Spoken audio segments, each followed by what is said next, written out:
교수님 안녕하세요. 네, 안녕하십니까. 잘 지내셨죠? 네, 잘 지냅니다. 네. 교수님 저도 얼마 전에 우연히 교수님이 쓰셨던 신문 칼럼을 보고 이런 게 우리나라에 필요했었나 싶었던 게 딱 떠올랐습니다. 네. 바로 아레나 건립. 이거에 대한 중요성부터 이런 것들이 왜 한국 사회에 기여하고 한국 경제에 기여할 수 있는지를 쭉 칼럼에도 써주셨는데 오늘 그거 좀 소개 좀 해주세요. 예, 말씀드릴게요. 문제 인식 자체는 네. 그거였어요. 그러니까 제가 이제 아레나보다는 이제 음악 산업 사람들하고 인터뷰를 해보니까 K-pop 밴드가 많은데 뭐 우리나라에도 공연을 하지만은 대부분이 일본이나 외국 가서 공연을 더 많이 하더라고요. 네. 스테디움에서 하는 것도 많고 해서 그러면은 도대체 왜 이 사람들은 우리나라에서도 더 많은 더 큰 공연을 할 수 있음에도 불구하고 외국 갈까가 사실은 질문이었고 그 관점에서 봤을 때 전용 아레나가 턱없이 부족하다는 게 우리나라의 현실이더라고요. 네. 그래서 제가 왜 아레나가 부족한지 하고 그 다음에 이제 그거를 말씀드리기 전에 음악 산업이 어떻게 변화했는지에 대해서 좀 연구를 좀 하게 됐어요. 네. 일단 그러면 음악 산업의 변천부터 좀 저희가 네. 들어봐야 될 것 같은데요. 네. 아티스트는 기본적으로 노래를 하는 분들이니까 예. 음악 하는 분들 그러면 이제 음원이라는 게 있는 거고 예. 근데 음원이라는 게 예전에 냅스터를 기억하시는 분이 계시겠지만 냅스터라는 게 음원을 그냥 다 풀어버렸잖아요. 네. 그죠? 우리나라는 아마 그 교수님 유학가에 계실 때 소리바다가 유행했습니다. 네, 소리바다가 쫙 풀어버렸잖아요. 이 음원이라는 게 거의 공공재식으로 돼버렸어요. 네. 물론 지금처럼 이렇게 저작권이 강화되면서 이제 음원을 다운로드하면 다운로드 횟수에 따라 주기도 하고 뭐 스포티파이 같이 이제 그 스트리밍하는 서비스도 있는데 근데 보면은 이런 음원과 관련된 것들이 이렇게 공공재적으로 풀리기 전까지는 네. 사실은 이 피지컬 레코드라고 해가지고 음반 같은 것들을 판매했었죠. 네. 그러니까 우리가 90년대 후반 보면은 뭐 100만 장 팔렸네 뭐 이런 거 되게 많았잖아요. 예. 사실은. 근데 지금 그 누구도 100만 장 팔렸다는 얘기는 안 하니까 예. 그 2000년을 기점으로 이전과 이거가 다른 거예요. 2000년 이전만 하더라도 음반 판매가 어마어마하게 중요한 시장이었고 예. 그때는 이제 공연도 하긴 해요. 네. 공연은 보조적인 거였어요. 네. 그러니까 음반을 판매를 하기 위해서 공연을 통해서 알리는 거죠. 예. 근데 2000년을 기점으로 음원이 이제 디지털화가 되면서 이게 막 뿌려지기 시작을 하니까 예. 음원 관련된 수익이 굉장히 쪼그라들고 그럼 결국 공연에 힘을 쓸 수밖에 없어요. 네. 그래서 비틀즈의 폴 맥카트니 같은 경우에도 그분이 음원 수입도 있으나 비틀즈니까 음원 수입이 있겠죠. 예. 공연 수업이 더 많아요. 그러니까 이거 자체가 이제 공연 수입이라는 게 굉장히 중요하게 진 거고 공연은 어디서 하느냐? 아레나에서 해야 되는 거잖아요. 네, 그렇네요. 네. 사실 교수님 말씀 듣고 보니까 진짜 요즘 청소년들이 음반을 구매하는 행태가 많이 바뀐 것 같더라고요. 예를 들어서 요즘도 BTS 같은 경우는 간간히 100만 장이 넘어가는 경우가 있는데 그게 말 그대로 우리처럼 음악을 소비하기 위해서 음반을 구매하는 게 아니라 굿즈더라고요. 굿즈. 네. 내가 좋아하는 아티스트의 앨범을 그 음원을 실물로도 소장하겠다. 그래서 한 사람이 우리는 CD 한 사람 거 하나 사면 되는데 몇 개씩을 사주기도 하고 모으잖아요. 모으더라고요. 사실은. 모으잖아요, 그거를. 그래서 이거는 좀 그 기존의 음반 소비와는 다른 트렌드다 해서 예외로 해야 될 거 진짜 같고요. 그럼 진짜 가수들은 뭘로 돈을 버나 했더니 저도 방금 생각나는 게 테일러 스위프트. 전 세계 월드 투어 할 때 그 돈이 진짜 어마어마하다는 소식을 저도 뉴스 통해서 알아들었는데 자 그러면 그런 공간이 바로 전문화된 공간이 아레나고 그런 월드 투어 콘서트를 하거나 아니면 우리 K-팝 그 아티스트들이 공연을 하는 걸 이런 생각이 드네요. 진짜 왜 굳이 해외에서 하지? 우리나라에서 하면 관광객도 올 텐데. 그런 생각이 드네요. 예. 그러니까 그게 이제 국가 차원의 전략인 거예요. 네. 사실은. 그게 왜 그러냐면 우선 테일러 스위프트 말씀하셨으니까 테일러 스위프트가 뭐 더 에라스 할 때 전 세계를 돌았잖아요. 네. 전 세계를 돌고 아시아에서 딱 2군데 했거든요. 일본에서 하고 일본은 아레나가 어마어마하게 많아요. 예. 제가 말씀드린 아레나라는 거는 그러니까 스타디움 그 경기장에서 하는 거 말고요. 경기장은 5만 명 이상인 거고 아레나라는 거는 전용 아레나인데 이 돔으로 되어 있어가지고 예. 뭐 2만석짜리 또는 만석짜리 이런 전용 아레나를 말씀드리는 겁니다. 예. 동경은 그냥 가는 거예요. 가수들이 워낙 음향도 좋고 예. 할 때가 있으니까. 근데 이제 그 외의 지역에서 할 때 싱가포르가 전략적으로 뭘 했냐면은 예. 당신이 우리나라에서 오서 할 때 우리가 액수는 정해지지 않았으나 예. 몇백만 불을 줬어요. 사전에 개런티를 해준 거예요? 계약을 해준 거예요. 대신에 너는 그러니까 테일러 스위프트는 동남아에서는 싱가포르에서만 해야 돼. 예, 그러니까 싱가포르에서 독점적으로 테일러 스위프트 공연을 할 수 있는 거를 계약을 하면서 돈을 일부를 줬는데 예. 이제 거기에 대해서도 싱가포르 안에서 찬반이 많았죠. 야, 네. 그거 한다고 여가수한테 돈을 왜 주냐. 근데 나중에 봤더니 이거가 창출한 경제 효과라는 게 어마어마했죠. 예. 말씀하신 것처럼 이거를 보기 위해서 싱가포르 사람들만 가서 보는 게 아니고 네. 동남아 사람들 중에서 그 팬덤이 있잖아요. 예, 테일러 예. 스위프트 팬덤이 그 많은 사람이 와서 뭐 작년 대비 뭐 관광객 수가 뭐 50%가 늘었네. 아니면 그 안에서의 경제적 유발 효과라는 게 뭐 몇 조 원이 된다는 것들이 지금 뉴스에 된 거니까 예. 사실은 싱가포르는 전략적 차원에서 몇백만 불 비용을 들었지만은 그걸 통해서 한 도시 경제적 수익이라는 거는 몇백 배죠. 네, 정말 잘한 거죠. 네. 차원에서. 네. 아, 이제 좀 이해가 됐습니다. 사실 우리나라 국민들 중에서는 이제 이렇게 생각하시는 분들도 계실 거예요. 아니, 그 가수들이 공연하는 공연은 체조 경기장이나 아니면 그 밖에 상암 월드컵 경기장에서도 가끔 큰 공연 하는데 지금 재정도 안 좋다는데 굳이 그걸 왜 짓습니까? 하는 분도 계실 수 있습니다만 지금 쭉 설명을 듣고 보시면 아시겠습니다만 이게 전혀 다른 형태로 어디까지 파생이 돼서 뭐 경제적인 순기능을 할지는 저도 참 진짜 가름도 안 됩니다. 예를 들어서 우리 케이팝 그 아티스트들뿐만 아니라 방금 말씀 주셨던 테일러 스위프트의 전 세계 월드 투어라면 이 전 세계 팬덤이나 팬들이 그 사람 공연을 보기 위해서도 또 추가적으로 한국을 방문할 수가 있고 또 공연만 딱 보고 가는 게 아니잖아요. 예. 또 아무리 못해도 1박 2일은 해야 될 텐데 예. 그럼 그것도 관광 수익으로 이어지는 거잖아요. 아, 그렇죠. 그러니까 이게 사실은 우리가 아레나 얘기할 때 딱 공연장만 보면 안 돼요. 이 사람들이 와서 공연장에서 보고 그 다음에서 즐길 거리가 있잖아요. 네. 당연히 말씀하신 건 당연히 호텔 주변에 있어야 되는 거고 그렇죠. 숙박 있고 그다음에 쇼핑이 들어가야 되는 예. 것이고 F&B 요식업이 있어야 되는 거기 때문에 이게 그러니까 문화 산업 전반 부동산에서 리테일 산업 전반에 어마어마한 영향을 끼칠 수밖에 없어요. 와가지고 팬덤이 있는 사람들이니까 이 사람들이 관련된 굿즈도 어마어마하게 비싼 예. 가격에 사거든요. 밥은 먹어야 될 거고 네. 잠은 자야 될 거잖아요. 예. 그럼 이게 이 연관된 비용이라는 것이 정말 엄청나게 커요. 예. 우리가 그래서 이거를 개발한다고 했을 때 절대로 아레나만 짓는 게 아니고 아레나와 연결된 이 복합 문화 클러스터를 만들 생각을 해야 되는 거예요. 사실은. 그렇군요. 예. 그러면 이제 이 아레나 건립이라는 게 왜 우리가 관심을 둬야 되고 이런 것들에 대해서 우리가 주목해야 될 이유는 이제 충분히 아마 많은 분들이 이해를 하신 것 같습니다. 자, 그렇다면 그 다음 질문은 그렇게 순기능 있는 걸 굳이 또 지어야 되냐? 상암동이나 아까 말씀드렸던 체조 경기장 요즘도 거기서 하는지 하고 모르겠습니다만 있어요. 아, 그래요? 예, 예. 그럼 거기서 그냥 하면 안 되냐? 근데 그게 음향 시설이 제대로 된 데는 예. 지금 인스파이어밖에 없어요. 영종도에. 아, 예, 그거는 이제 모히건에서 그 모히건이라는 회사에서 그거를 예. 이제 그 개발하고 운영하거든요. 거기서 이 공연도 가능할 수 있게끔 전용 아레나 공연장을 만든 거예요. 네. 근데 올림픽 공원에 있는 체조 경기장이라는 거는 원래 체조 경기 운동 경기를 하는 거를 리모델링해서 이렇게 한 거기 때문에 예. 음향 시설이라든지 아니면 관중들이 보기 위한 경험 공간으로서 그 다른 데에 비해서 약간 못 미쳐요. 그럼에도 불구하고 워낙에 없으니까 여기도 풀부킹이에요, 사실은. 예. 예. 근데 말씀하신 것처럼 다른 데서도 하기도 해요. 예. 이번에 콜드플레이 왔을 때 고향에서도 했잖아요, 스테디움에서. 예. 근데 그거는 이제 스테디움에서 하는 건 그거고 다만 돔 경기장이라고 한다고 했을 때 고척에서도 하거든요. 예. 근데 이거는 음향 시설이 제대로 되어 있지 않기 때문에 많은 사람들이 와서 아티스트가 한 다음에 하기 싫어해요. 예, 음향이 너무 안 좋기 때문에. 그래서 예. 이게 이 아티스트들 예민하잖아요. 그렇죠. 사실은 맞아요. 음향이 굉장히 중요한 거고 그 사람뿐만 아니고 관람객도 여러 군데 다녔으면 그 사람들도 귀가 트였다고요. 그렇죠. 그럼 음향이 되게 중요한 것이고 예. 그리고 제가 인스파이어 담당자랑 그 제가 뭐 인터뷰를 했을 때 예. 정말로 이게 거기 한 15,000석이거든요. 네.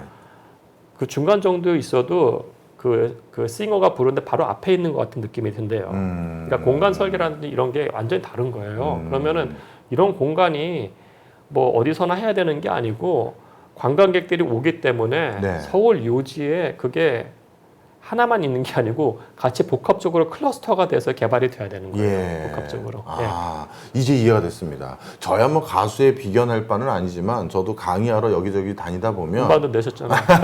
아니, 그거야 스튜디오에서 그냥 찍은 거고요. 그런데 이제 강연을 하러 여기저기 다니다 보면 강연장의 스피커 위치, 마이크 상태에 따라서 강의만 하더라도 피로감이 상당히 달라질 때가 많더라고요. 근데 하다못해 그렇게 정교한 음악을 하시는 분들 입장에서는 진짜 굉장한 민감도가 있을 것 같고, 그리고 사실 저도 음반을 하나 낼 정도면 저도 얼마나 음악을 좋아하겠어요. 그렇죠. 그래서 제가 유일하게 하는 엄청난 사치 중에 하나가 스피커입니다. 예. 그런데 진짜 한번 이게 귀가 고급스러워지면 맞습니다. 아유, 낮출 수가 없어요. 낮출 수가 없어요. 그래서 진짜 말씀 듣는 족족 그런 말씀을 해주시는 거구나라는 게 전 절로 이해가 됩니다. 자, 그러면 이제 아레나를 왜 전용으로 건립을 해야 되는지도 아마 좀 공감하신 분들도 많으실 것 같은데. 하나만 더 말씀드릴게요. 이게 아레나가 왜 전용으로 만들어져야 되냐면은 음향시설도 음향시설인데 조명이 되게 중요해요. 조명. 예. 조명을 하려면 좀 위에 달잖아요. 예. 그러면은 이 전용 아레나에서 위에 천장에 있는 구조물이라는 게 네. 100톤 정도를 받칠 수 있어야 돼요. 네. 처음부터 설계가 네. 그렇게 돼야 되는 거예요. 그러니까 비욘세가 공연하면은 조명을 위에 다는데 이게 70톤 무게예요. 예. 그러니까 지금처럼 고척동에서 지금 100톤 위에 달 수가 있냐고요. 예. 그게 아닌 거잖아요. 예. 그러니까 전용 아레나가 맨 처음에 설계될 때 음향뿐만 아니고 위에 조명까지 달 수 있는 네. 이 거대한 이 구조가 있어야 되는 건데 그게 없는 거예요, 지금 우리가. 예. 예.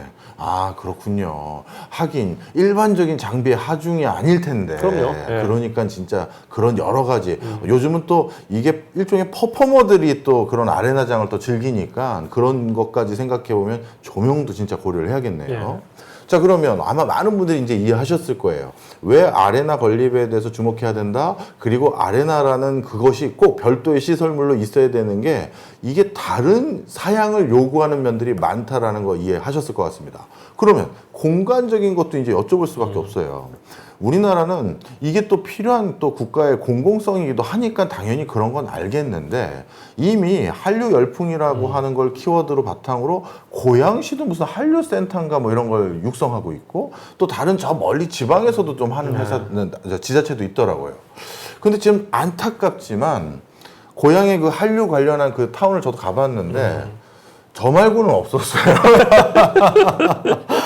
뭐 억지로 제가 기억하기로는 고양시장님이 유치해서 박찬욱 감독, 봉준호 감독님도 이 K 컨텐츠, K 산업의 어떤 핵심이니 사무실이라도 거기 내주십시오 해서 어떻게 보면 입주를 좀 독려하셨다고 하더라고요. 자, 그런데 이게 관광객 유치라든가 국제적인 흥행성에는 과연 도움이 되는 행보인지도 좀 의구심이 있습니다. 예, 아니, 그러니까 이게 사실은 처음에 관광객들이 오는 장소는 그 나라에서의 대표적인 데가 돼야 되는 것이고, 네. 근데 거기서 이제 산업이 크면은 그 주변에서도 할 수는 있겠죠. 예. 그러니까 우리가 봤을 때는 인스파이어가 영종도에 있거든요. 멀잖아요. 근데 서울에도 아무 데도 없는데 다만 인천공항에서 바로 내리면 바로 근접거리거든요. 예. 그리고 인스파이어는 사실은 핵심이 카지노예요. 네. 카지노는 나름 팬덤이 있기 때문에 가능한 거예요, 사실. 네. 그러니까 그거를 제외한다고 했을 때 우리가 봐야 될 부분들은 인천공항에서 와서 바로 갈 수 있는 데에서 아레나가 있어야 돼요. 예. 저는 그래서 용산 국제업무지구 개발 지금 어차피 개발도 플랜도 별거 없거든요. 예. 여기 아레나를 전용으로 한 이 복합 문화 클러스터가 돼야 된다고 개인적으로 생각을 하고, 근데 그게 우리가 또 어디서 볼 수 있냐면은 우리 맨날 그 K-팝 가수들이 동경 가서 하는 데가 큰 데가 예. 도쿄돔이잖아요. 예. 도쿄돔이 이제 요미르 자이언트 홍구장. 홍구장이기도 한데 이제 도미니가 거기서도 크게 해요. 예. 그럼 거기 보면은 딱 주위에 지하철역 2개 딱 있어요. 지하철 하나 나오면 앞에 쇼핑센터 있고 거기 이제 팀파크 테마파크도 있고 도쿄돔 큰 거 하나 있고 뒤에 호텔 하나 있고요. 예. 일본에서는 홀이라고 그래요. 전용 아레나를. 예. 한 10,000석짜리 홀에서도 공연하고 옆에 또 전시관들도 있기 때문에 네. 이게 하나가 같이 거대한 복합 문화 클러스터를 형성을 한 거예요. 예. 그리고 그 위치 자체가 지하철 접근성이 좋다는 거. 동경 시내에 있으면서. 네. 시작은 서울에서 가장 교통이 좋은 데부터 해야 돼요. 예. 그러고 난 다음에 이 산업 자체가 커지면은 또 다른 수요가 창출될 거기 네. 때문에 주변에 더 있어야죠. 아레나 산업 자체가 동경이 키우고 있는 거예요. 그렇군요. 예, 이제 무슨 소리인지 근데 사실은 이해했습니다. 외국 외국 가수들이 우리나라를 패싱하는 게 아니에요. 싫어하는 게 아니고 왜냐하면 한국이라는 게 아시아에서 문화의 맹주잖아요. 그렇죠. 와서 하고 싶은데 공연장이 없을 뿐이에요. 지금 제대로 된 공연장 할 수 있는 데가 인스파이어하고 올림픽 체조 경기장인데 올림픽 체조 경기장은 그 공연하기 6개월 전에 딱 그 오픈해요. 예. 근데 외국 가수들은 1년 전에 하는데 아예 그래서 잡지를 못해요. 여기 자체를. 예. 그러니까 지금 너무 없어요. 네. 예. 자, 그러면 좀 더 구체적인 뭐 질문 드려도 되는지 모르겠습니다만 뭐 아직 이 부분에 대해서 뭐 연구를 아주 정치하게 국가의 발주를 받으신 건 아니지만 만약에 그런 맥락 속에서요. 만약에 한국의 서울에 아레나를 건립한다. 그러면 적절한 부지 뭐 이런 데들을 예상하시면 좋으실 겁니다라고 하신다면 어딜 꼽으세요? 저 용산국제업무지구 개발이요. 용산역. 용산.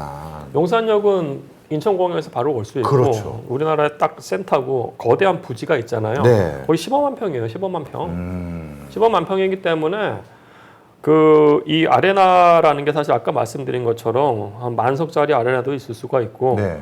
뭐 2, 3,000석짜리 아레나도 있을 수가 있거든요. 이거 여러 개 같이 있어야 돼요. 아. 예. 그 다음에 제가 이번에 수업 때 왕십리역 앞에를 좀 개발하는 플랜을 한번 해봤거든요. 예. 왕십리역 앞에 보면 경찰서하고 구청하고 교육청하고 뭐 구에 있어요. 예. 이미 그 대체 부지까지 있어요. 그럼 그 부지에다가 아레나 만석짜리가 들어갈 수가 있더라고요. 전용도 한 2,000석짜리로 따로 들어가고 호텔 2개 넣고. 네.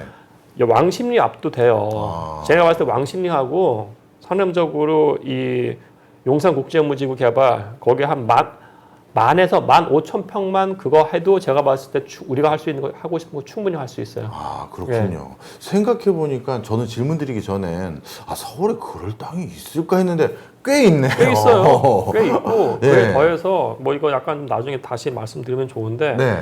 서울 안에 지금 폐교를 시켜야 될 부지들이 되게 많거든요. 학교가. 아, 맞아요. 근데 폐교가 은근히 좋은 데 많아요. 예.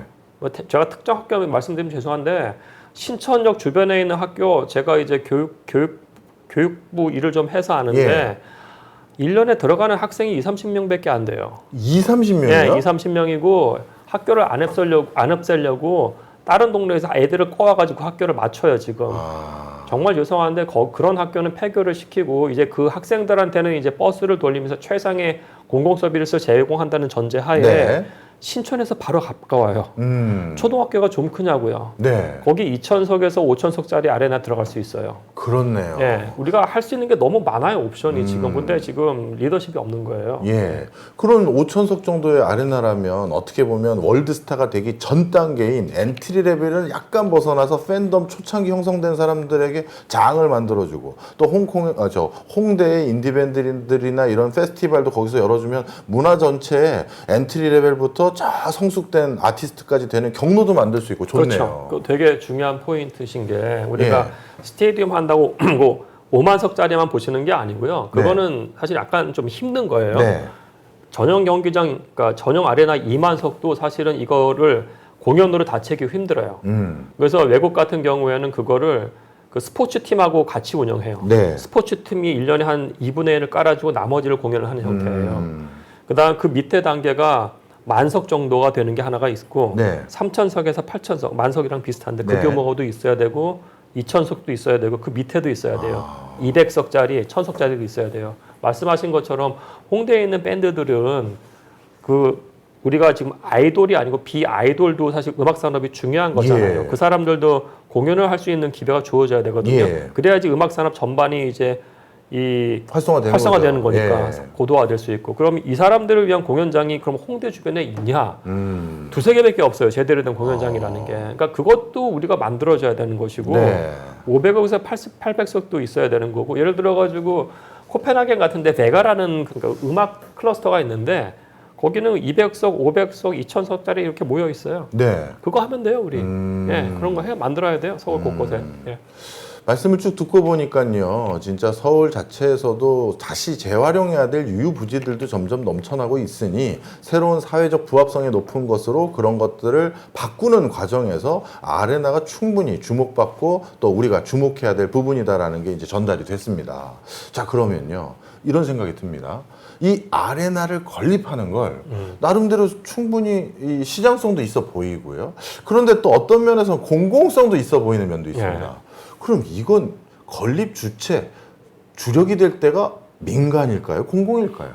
제가 봤을 때는 다양한 방법이 있는데요. 이 땅이 그러니까 뭐 용산 국제업무지구 개발도 공공 거고 왕십리역 앞에 있는 것도 사실 공공이에요. 예. 그럼 우리가 이 약간 공공하고 민간하고 그 구조를 같이 만들면 돼요. 예. 공공 민간 협동 개발식으로. 예. 공공이 이제 토지를 매각하는 게 아니고 네. 공공이 99년 리스를 해서 민간 디벨로퍼한테 토지 임대료를 받으면 돼요. 예. 토지 임대료를 받으면서 토지 임대료부터 업사이드를 원한다고 했을 때는 그 운영에 대해서 자기가 조인트 벤처식으로 지분도 가져갈 수도 있는 예. 거죠.